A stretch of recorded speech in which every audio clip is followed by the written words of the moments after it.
అధికారులపై కొత్త ప్రభుత్వం కొరడ ఐఏఎస్ ఐపీఎస్లు ఎవరైతే గత ప్రభుత్వంలో ఇబ్బందులు పెట్టారో వాళ్ళందరికీ కూడా అప్పుడే స్టార్ట్ అయింది. ముఖ్యంగా టీటీడీ ఈవో ధర్మారెడ్డి ఏదైతే చంద్రబాబు నాయుడు గారు తిరుపతి వెళ్ళారో ఎక్కడి నుంచి నేను ప్రక్షాళన చేస్తాను అన్న మాట నిలబెట్టుకున్నారు. 24 గంటల్లో ఆయన్ని మొదట వేటేశారు. ఆయనపై ఇంకా చాలామంది ఉంటుంటారా? ఇది సాధారణంగా జరిగే ప్రక్రియనా?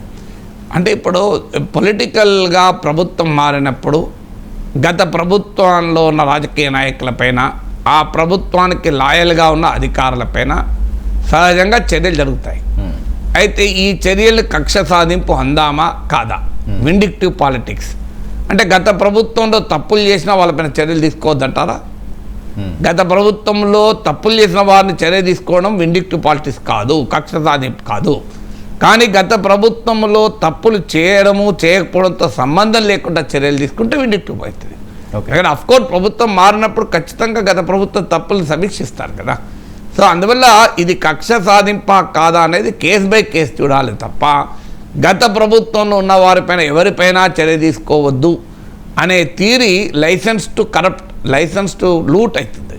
ఇది నేను ఆంధ్రప్రదేశ్ స్పెసిఫిక్గా చెప్పడం లేదు, అది ఆంధ్రప్రదేశ్ అయినా తెలంగాణ అయినా దేశమైనా ఒక ప్రిన్సిపల్ ఏంటంటే ఒక తప్పు ఒక ప్రభుత్వంలో జరిగినప్పుడు ఆ తప్పును నిరసిస్తూ ప్రజలు తీర్పు చెప్పినప్పుడు ఆ తప్పును సరిచేసే బాధ్యత కొత్త ప్రభుత్వానికి ఉంటుంది. ఆ తప్పు చేసిన వారిని శిక్షించాల్సిన లీగల్ బాధ్యత కూడా ఉంటుంది కదా. అందువల్ల జగన్మోహన్ రెడ్డి ప్రభుత్వ హయాంలో ఉన్న రాజకీయ నాయకులపైన అధికారులపైన ఎవరిపైన చర్య తీసుకోవద్దు, ఎవరిని ముట్టుకున్నా ఇది కక్ష సాధింపే అనే పొలిటికల్ స్టాండ్ కరెక్ట్ కాదు. అదే సమయంలో విచక్షణారహితంగా మేము అటాక్ చేస్తాం గత అనేది కరెక్ట్ కాదు. అందువల్ల it has to be studied case by case. So ఇక అధికారులు అంటారా, అధికారులు అర్థం చేసుకోవాల్సింది ఐఏఎస్ అనేది ఒక స్టీల్ ఫ్రేమ్ అని సర్దార్ పటేల్ అన్నాడు. They are loyal to the constitution of India. ఆ స్థానిక రాజకీయాలకు అతీతంగా ఉండాలి, స్థానిక రాజకీయాల్ని ఇన్సులేట్ చేయాలనే ఉద్దేశంతోనే ఆల్ ఇండియా సర్వీసెస్గా వీటిని రూపొందించారు. మీకు ఆంధ్రప్రదేశ్లో కడపలో కలెక్టర్గా ముఖ్యమంత్రి చంద్రబాబు నాయుడు నియమిస్తాడు. కానీ ఆయనకు ఉద్యోగం ఇచ్చింది చంద్రబాబు నాయుడు కాదు, జగన్ కాదు. ఆయనకు ఉద్యోగం ఇచ్చింది భారత రాష్ట్రపతి. First time national academy of administration ముస్సోరిలో శిక్షణ అయిపోయాక వాళ్లకు డిస్ట్రిక్ట్ మెజిస్ట్రేట్గా ఎవరిస్తారు? అది ఆర్డరు ప్రెసిడెంట్ ఆఫ్ ఇండియా ఇస్తారు. మీకు ఇది ఒక ఇంట్రెస్టింగ్ అరేంజ్మెంట్. చీఫ్ మినిస్టర్ ఇవ్వడు, is not appointed by the chief minister. అందుకే మీరు ఐఏఎస్లను బదిలీ చేయగలుగుతారు, తొలగించడం అంత సులభం కాదు. నీకు ఇప్పుడు ఉదాహరణకు నన్ను ఉస్మానియా విశ్వవిద్యాలయ రిజిస్ట్రార్ అసిస్టెంట్ ప్రొఫెసర్గా నియమించారు. నన్ను తొలగించాలనుకుంటే రిజిస్ట్రార్ ఒక ఆర్డర్ ఇస్తే నేను తొలగిస్తాను చట్టబద్ధంగా. కానీ ఐఏఎస్ అధికారిని ముఖ్యమంత్రి నియమించాడు. ఐఏఎస్ అధికారికి ప్లేస్మెంట్ మాత్రమే ముఖ్యమంత్రి నిర్ణయిస్తాడు. ఐఏఎస్ అధికారిని నియమించింది భారత రాష్ట్రపతి, నాట్ ఈవెన్ కేంద్ర ప్రభుత్వం ప్రైమ్ మినిస్టర్ కాదు. You will get the order in the name of president of India. So అందువల్ల అలా ఎందుకు ఇచ్చారు? ఇప్పుడు నేషనల్ అకాడమీ ఆఫ్ అడ్మినిస్ట్రేషన్ ముస్సోరిలో నేను విజిటింగ్ ప్రొఫెసర్గా 3 సార్లు వెళ్ళి క్లాసులు చెప్పాను ఐఏఎస్ ప్రొబేషనర్స్కు. ఆ అనుభవంతో చెప్తున్నాను, ఏదో పైకి చెప్పడం కాదు. Even Marri Chennareddy institute of human resource డెవలప్మెంట్లో కూడా ఐఏఎస్ ప్రొబేషనర్లకు క్లాసులు చెప్పాను. Sardar Patel national police academy IPS ప్రొబేషనర్లకు 15 ఏళ్ల పాటు ఎవ్రీ ఇయర్ ప్రతి బ్యాచ్కి చెప్పాను. సో అందువల్ల ఈ ఎక్స్పీరియన్స్తో చెప్తున్నాను, ఆల్ ఇండియా సర్వీసెస్ అధికారులకు రాజ్యాంగం ఒక ప్రత్యేకమైన గుర్తింపు ఇచ్చింది. ఎందుకు? స్థానిక రాజకీయ రాగద్వేషాలకు అతీతంగా రాజ్యాంగానికి చట్టానికి మాత్రమే విధేయుడే పనిచేయమని.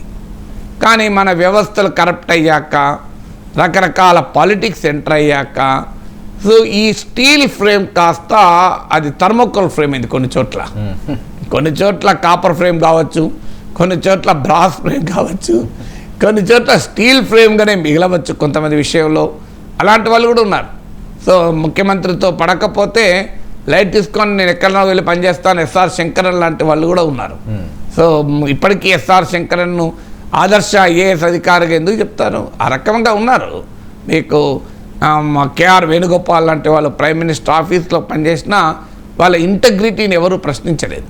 మీకు యుగంధర్ లాంటి వాళ్ళు, సత్యనాథెల్లా వాళ్ళ ఫాదర్, కేఆర్ వేణుగోపాల్, ఇలాంటి ఐఏఎస్ అధికారులు they played a very significant role. ఇలాంటి వాళ్ళు చాలామంది ఉన్నారు ఇప్పటికీ కూడా. ఇంపెకబుల్ ఇంటెగ్రిటీ అంటే తిరుగులేని నిజాయితీకి మారుపేరుగా ఉన్నటువంటి అధికారులు ఉన్నారు. జీవిత కాలంలో తలవంచని ఐఏఎస్ అధికారులు చాలామంది ఉన్నారు. సో అందువల్ల ఒక తన సర్వీస్లో ఇప్పుడు అశోక్ ఖెంకా అని అనుకుంటాను గుర్తున్నంతవరకు, హర్యానా 50 సార్లు 60 సార్లు ట్రాన్స్ఫర్ అయ్యాడు. ఏ గవర్నమెంట్ వచ్చినా ఆయన ట్రాన్స్ఫర్ 6 నెలల కన్నా ఎక్కడ ఉంచదు, ఎందుకంటే ఎవరికి విన్నాడు కనుక. సో ఇలాంటి వాళ్ళు ఉన్నారు.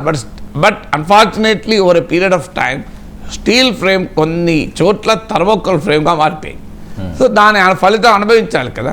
ఇప్పుడు ఐఏఎస్ అధికారులు ఎంత పవర్ ఉంటుందంటే ఒక మంత్రి ఆదేశించినా ముఖ్యమంత్రి ఆదేశించినా చేయాల్సిన అవసరం లేదు. You can simply right on the file this is not permissible as per law అని. ఇప్పుడు ఉదాహరణకు ఒక కలెక్టర్ను ముఖ్యమంత్రి ఆదేశిస్తాడు అవుట్ ఆఫ్ ద వే పై చేయమని. సో ఈ నీడ్ నాట్ సింపుల్గా ఫైల్లో sir this is not permissible as per rules as per law అని చెప్పి మళ్ళీ ఫైల్ రిటర్న్ పంపచ్చు. ఇంత పవర్ ఉంటుంది. ఏమవుతుంది, కలెక్టర్ని తీసుకెళ్ళి ఒక చిన్న వాటికి వేస్తారు. ఇప్పుడు director general of police law and order చాలా పవర్ఫుల్ పోస్ట్ కదా అందరు ఎస్పీలకు. ముఖ్యమంత్రి నచ్చలేదు అనుకో పోలీస్ హౌసింగ్ కార్పొరేషన్ ఎండీకి వేస్తారు. పోలీసులకు ఇల్లు కట్టుకుంటూ ఉండాలి. లేకపోతే ఆర్కైవ్స్ అండ్ లైబ్రరీస్ కమిషనర్గా వేస్తారు కలెక్టర్ని తీసుకుపోయి. ఆర్కైవ్స్ అండ్ లైబ్రరీస్ అంటే పంచ పుస్తకాలు చదువుకుంటూ ఉండాలి. ఉండొచ్చు, తప్పేమున్నది, అదేం చిన్న పని కాదు కదా. దేశంలో ఉన్న రాష్ట్రంలో ఉన్న ప్రతి కానిస్టేబుల్కు నేను ఇల్లు కట్టిస్తా అంటే జీవితంలో అంతకన్నా ఇంకా సంతృప్తి ఏముంటుంది. కానీ అలా చూడరు కదా, పవర్ ఉండదు కదా. నీకు డీజీపీ లా అండ్ ఆర్డర్ అంటే మొత్తం ఎస్పీలంతా రిపోర్ట్ చేస్తారు, మామూలు పవర్ కాదు కదా. సో అందువల్ల ఏమవుతుంది అంటే ఈ నాన్ ఇన్సిగ్నిఫికెంట్గా భావించబడే పోస్టులకు ట్రాన్స్ఫర్ చేస్తారు. అంతకుమించి ఏం చేయలేరు. ఆ ట్రాన్స్ఫర్ చేసినప్పుడల్లా 2 రోజులు 2 నెలల ఎలవెన్స్ కూడా వస్తుంది. ఎన్నిసార్లు ట్రాన్స్ఫర్ చేస్తే అంత బెనిఫిట్. ఏడాదిలో 2 సార్లు ట్రాన్స్ఫర్ చేశారు అనుకోండి 12 నెలల జీతం కాదు 13 నెలలో 14 నెలల జీతం వస్తుంది. సో అందువల్ల ఏమి అంటే ఆ రకంగా ధైర్యంగా ఉంటే ఏమీ కాదు, nothing will happen. Okay. So కానీ ప్రాక్టికల్గా ఎంతమంది అలా ఆ ఇంటెగ్రిటీతో నిలబడగలుగుతారు అంటే వ్యవస్థ ఇచ్చిన అవకాశాన్ని ఉపయోగించుకోగలి. ఇప్పుడు నేను యూనివర్సిటీ టీచరు, నేను 1988లో చేరినాను. 88 నుంచి ఇప్పటి వరకు ముఖ్యమంత్రులు ప్రధానమంత్రులకు కూడా ఓపెన్గా టీవీలో వచ్చి విమర్శించాను. మీకు నెదురుమల్లి జనార్దన్ రెడ్డి సీఎంగా ఉన్నప్పుడు హార్డ్లీ 5 years నాకు సర్వీస్. అప్పుడు Times of India private engineering college అనుమతించినందుకు పెద్ద గోల అయ్యి ఆయన రాజీనామా చేస్తే glad to see him go అని ముఖ్యమంత్రిగా ఉన్నప్పుడే ఆర్టికల్ రాశాను టైమ్స్ ఆఫ్ ఇండియాలో. దానిపైన నాకు అప్పుడు సీఎం ఆఫీస్ నుంచి మా వైస్ ఛాన్సలర్ కబురు కూడా వచ్చింది, ఏంటి మీ టీచర్ అలా రాస్తాడా అంటే నా ఇష్టాన్ని అలాగే రాస్తాను. ఎందుకంటే యూనివర్సిటీ టీచర్లకు ఆ ఫ్రీడమ్ ఉంటుంది, అటానమీ ఆఫ్ మైండ్ ఉంటుంది. ఎందుకంటే మేము ప్రభుత్వ ఉద్యోగులం కాము. కానీ ఎంతమంది యూనివర్సిటీలో ఉన్న టీచర్స్ ఈ రాజ్యాంగం ఇచ్చిన చట్టం ఇచ్చిన స్వేచ్ఛ అంటే ఒక అటానమస్ మైండ్ అంటే రాజకీయ ఒత్తిళ్లకు సంబంధం లేకుండా ఒక స్వేచ్ఛాయుతమైన మేధస్సును కలిగి ఉండే అవకాశాన్ని చట్టం రాజ్యాంగం ఇచ్చింది. దాన్ని ఎంతమంది ఉపయోగించుకుంటున్నారు, ఎంతమంది ప్రభుత్వాలను నిలదీయగలుగుతున్నారు, ప్రజల పక్షాన ప్రభుత్వాన్ని ప్రశ్నించగలుగుతున్నారు, దట్స్ ఎ క్వశ్చన్. మీకు యూనివర్సిటీ వరల్డ్ వైడ్గా ఆ రకమైన ఫ్రీడమ్ ఉంటుంది. మీరు ఇప్పుడు అమెరికాలో నామ్ చామ్స్కీ ఉన్నాడు, హార్వర్డ్ ప్రొఫెసరు. ఆయన ఇప్పటికీ కూడా చామ్స్కీ అమెరికా ప్రభుత్వ విదేశాంగ విధానాన్ని కూడా ప్రశ్నిస్తూ ఉంటాడు. 90 ఏళ్ళ వయసు దాటిపోయింది. ఏమైనా ఉద్యోగులుగా తీసేసినరా? తీయలేరు. మీరు అమెరికాలో ఇలా 50 యూనివర్సిటీలో ఇజ్రాయిల్కు వ్యతిరేకంగా పెద్ద ఉద్యమాలు నడుస్తున్నాయి. Beauty of the democratic systems అవి. అన్ఫార్చునేట్లీ ఆ ఫ్రీడమ్ నువ్వు ఉపయోగించుకోగలగాలి. జడ్జి ఉంటాడు, జడ్జిని తొలగించగలుగుతారా? పబ్లిక్ సర్వీస్ కమిషన్ చైర్మన్ ఉంటాడు, నియమించడం వరకే ప్రభుత్వం పని, తొలగించడం అంత సులభం కాదు. వైస్ ఛాన్సలర్ నాకు ఇప్పటికి గుర్తు, కాసు బ్రహ్మానంద రెడ్డి చీఫ్ మినిస్టర్గా ఉన్నప్పుడు మా యూనివర్సిటీ వైస్ ఛాన్సలర్ ఉండే. ఆయన ఇలా సీఎం వస్తే కుర్చీలోకి వెళ్ళి కూడా లేవలేదట. అవర్ యూ సీఎం అని అన్నాడట. అంత సీఎం కూడా ఏం ఫీల్ కాలే, వచ్చి పక్కన కూర్చున్నాడట. సో ఇలా చెప్తున్నా అంటే అంత ఫ్రీడమ్ ఉంటుంది. Vice chancellor is need not. కానీ మన వైస్ ఛాన్సలర్ ఏమైనా బొకే పట్టుకొని ఎడ్యుకేషన్ మినిస్టర్ ఆఫీస్ ముందట ఆ పిఎన్ రిక్వెస్ట్ చేస్తారు, ఒక్కసారి సార్ని కలుస్తారు సార్, ఒక్కసారి సార్ని కలుస్తారు సార్, ఒక్క బొకే ఇచ్చి వెళ్ళిపోతారు సార్ అని చెప్పి బయట సోఫాలో కూర్చుంటారు. ఇలా నువ్వు తగ్గించుకున్న తర్వాత వ్యవస్థ ఏం చేస్తుంది? ఇప్పుడు ఒక పవర్ నీకు వైస్ ఛాన్సలర్ ఇది వెరీ బిగ్ పవర్. నువ్వు మంత్రి వచ్చినా కూడా నువ్వు లేవాల్సిన అవసరం లేదు, నీకు ఆ ఇన్ఫ్లుయెన్స్ ఇస్తారు. నువ్వు దాన్ని ఉపయోగించుకోవాలి కదా. అవును. నేను బొకే పట్టుకొని బయటకు గంటన్నర 2 గంటలు కూర్చున్న తర్వాత మంత్రి నీకు ఎందుకు విలువిస్తాడు, గడవడు అంటాడు, అంతే కదా. అవును. సో అందువల్ల ఇవన్నీ ఐఏఎస్ అధికారులు కూడా ఆ రకంగా ఉండగలగాలి, ఆ పర్సనల్ ఇంటెగ్రిటీతో ఉండగలగాలి. ఉన్నవాళ్ళు చాలామంది ఉన్నారు. అవును సార్, మీకు ఎప్పుడైనా హెచ్చరికలు వార్నింగ్లు అవి వచ్చినాయండి ప్రభుత్వం నుంచి కానీ లేకపోతే సీఎంల దగ్గర నుంచి కానీ? ఫార్చునేట్లీ ఇంతవరకు రాలేదు.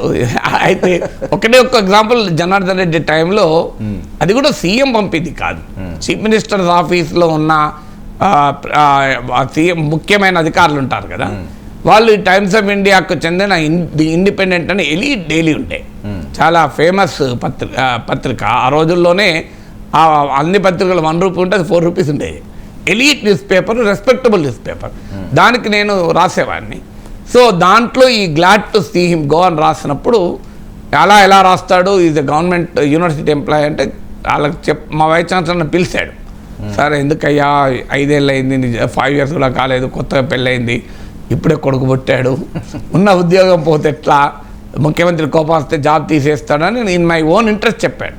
నేను వైస్ ఛాన్సలర్ అన్న, మీకు నా మీద అభిమానం ఉన్నందుకు ధన్యవాదాలు, అయితే ముఖ్యమంత్రికి చెప్పండి ఆయన నన్ను ఉద్యోగం తీసేయమంటాడు, అయినా నేను రాస్తా అంటున్నాడు అని.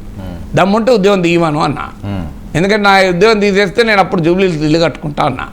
ఎందుకంటే 25 ఏళ్ళు 30 ఏళ్ళు కోర్టులో కేసు నడుస్తుంది, సుప్రీంకోర్టు దాకా పోతా, నేనే గెలుస్తా, అప్పుడు శాలరీ మొత్తం వస్తుంది, హాయిగా అప్పుడు జూబ్లీ ఇల్లు కట్టుకుంటా సార్ అన్న. సో అందువల్ల ఈయన ఫ్రీడమ్ నాకు తెలుసు కదా, చట్టం తెలుసు కదా, we are not part of government, supreme court తీర్పులు ఉన్నాయి. సో ఇప్పుడు గవర్నమెంట్ ఉద్యోగం అయితే రిజైన్ చేసి ఎమ్మెల్సీకి కంటెస్ట్ చేయాలి, నేను చేయలే కదా రిజైన్, నేను లీవ్ మీద వెళ్ళే కదా, మళ్ళీ 8 years అయిపోయినా మళ్ళీ వచ్చేసాను కదా. ఎమ్మెల్సీగా ఉన్న సమయంలో కూడా నా పిహెచ్డి స్టూడెంట్స్ని గైడ్ చేశాను కదా. So that's the beauty of the system. ఇప్పుడు ఐఏఎస్ అధికారులు కానీ జడ్జిలు కానీ ఇప్పుడు ప్రభుత్వమే జీతాలు ఇవ్వచ్చు వాళ్ళకు. ఇప్పుడు కంట్రోల్ అండ్ ఆడిటర్ జనరల్ ఉంటాడు కాదు, ఆయనకు ఎవరు జీతం ఇస్తారు, ప్రభుత్వమే కదా. ఆయన లీవ్ పెట్టాలంటే ఎవరు పర్మిషన్ తీసుకోవాలి, ఫైనాన్స్ సెక్రటరీ పర్మిషనే. కానీ ఆయన రోజు ప్రభుత్వాన్ని ప్రశ్నిస్తుంటారు క్యాగ్ రిపోర్ట్లలో. సో ఇప్పుడు సుప్రీంకోర్టు జడ్జిలు, హైకోర్టు జడ్జిలు ఎవరు జీతాలు ఇవ్వాలి వాళ్ళకు, గవర్నమెంటే కదా ఇవ్వాల్సింది. సో కానీ వాళ్ళు they are not part of government కదా. ఇప్పుడు Telangana, Andhra Pradesh public service commission చైర్మన్లకు ఎవరు శాలరీ ఇస్తారు, గవర్నమెంట్ ఇస్తుంది, కానీ వాళ్ళు గవర్నమెంట్ ఎంప్లాయీ కాదు. సో చీఫ్ సెక్రటరీ దగ్గరికి కూడా వాళ్ళు పోవాల్సిన అవసరం లేదు, chief secretary will come to their office, వాళ్ళు కరెక్ట్గా మెయింటైన్ చేస్తే మాత్రం. ఓకే. సో అంత వాళ్ళు ఏ మంత్రుల దగ్గరికి కూడా పోవాల్సిన అవసరం లేదు. సో నార్మల్గా చీఫ్ మినిస్టర్లను కూడా కలవరు వాళ్ళు, ఇప్పుడు ఈ మధ్య కాలంలో కలుస్తున్నారు కానీ. So that is the power. ఇప్పుడు గవర్నర్ ఉన్నాడు, గవర్నర్ వెళ్ళి ప్రెసిడెంట్ ఆఫ్ ఇండియానే కలుస్తాడు. ఇప్పుడు గవర్నర్లు మారిపోయి హోమ్ మినిస్టర్లను కలుస్తున్నారు కానీ ఇది appointed by the president of India. So అందువల్ల ఇప్పుడు అంబేద్కర్ మాట అంటాడు, అంబేద్కర్ గారు, సో రాజ్యాంగం ఎలా అమలవుతుంది అనేది, రాజ్యాంగంలో ఏమున్నది అన్న దానిపైన ఆధారపడదు, పీపుల్ మ్యాన్ ద కాన్స్టిట్యూషన్ అంటాడు. ఆ రాజ్యాంగాన్ని అమలు చేసే వారిపైన ఆధారపడి ఉంటుంది. నీకు ఆ ధైర్యము ఉండాలి, ఉంటే ఏమవుతుంది, ఉద్యోగం తీసేస్తారు, ఆ రిస్క్ ఉంటుంది. సో బట్ ఇప్పుడు రిస్క్కు ఎప్పుడూ భయపడకూడదు. నేను ఆల్వేస్ అంటా, ట్రాఫిక్ కానిస్టేబుల్కి ఎప్పుడూ డస్ట్ అలర్జీ రిస్క్ ఉంటుంది. సో మీకు ఒక మెడికల్ ప్రాక్టీషనర్కి ఎప్పుడూ హెపటైటిస్ బి వచ్చే రిస్క్ ఉంటుంది. అలాగే ఒక పబ్లిక్ ఇంటలెక్చువల్గా ఉన్నప్పుడు అనేక ఒత్తిళ్ళు ఉంటాయి. ప్రభుత్వాలే కాదు, ప్రభుత్వేతర వాళ్ళు ఉండరా, సంపదామని కూడా బెదిరిస్తుంటారు. సో ఎంతకాలం సరిపోతుంది, నేను సంపదాన్ని బెదిరి ఒకసారి వస్తాం, 3 పర్సాలు చావం కదా, దానికి భయపడాల్సిందే ఉన్నది.